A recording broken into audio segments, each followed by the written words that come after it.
Avant de commencer, n'hésitez pas à vous abonner à la chaîne et d'être courtois dans les commentaires. Du côté du Mali, en congrès à Kidal, le mouvement national pour la libération de l'Azawad dénonce une caducité de l'accord.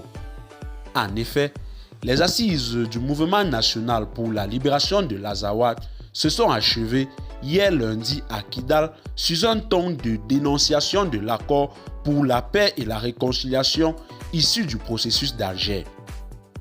Intervenu dans un contexte plutôt encourageant avec le déclenchement du processus de l'intégration de 26 000 combattants dans les rangs des forces maliennes, le Congrès a néanmoins jugé insuffisantes les avancées dans la mise en œuvre de l'accord issu du processus d'Alger.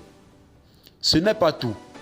Les troupes de Bilal à Sharif, le secrétaire général reconduit à ce poste dans la foulée, laisse entendre par ailleurs que l'accord pour la paix est frappé de caducité après 7 années d'immobilisme, au point d'en perdre en crédibilité auprès des populations.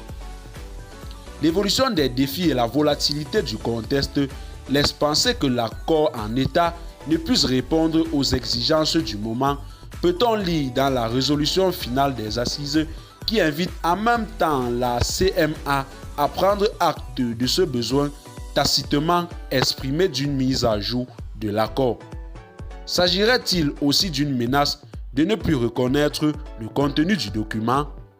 En tout cas, en plus du spectre pesant de relecture tant annoncé, sa mise en œuvre risque d'être davantage paralysée par une surenchère du mouvement autonomiste historique dont les congressistes ont été muets sur l'évolution de la situation politique à Bamako ainsi que sur les préoccupations à l'échelle nationale.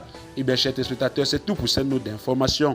Laissez-nous en commentaire vos impressions et à très bientôt pour une nouvelle note d'information.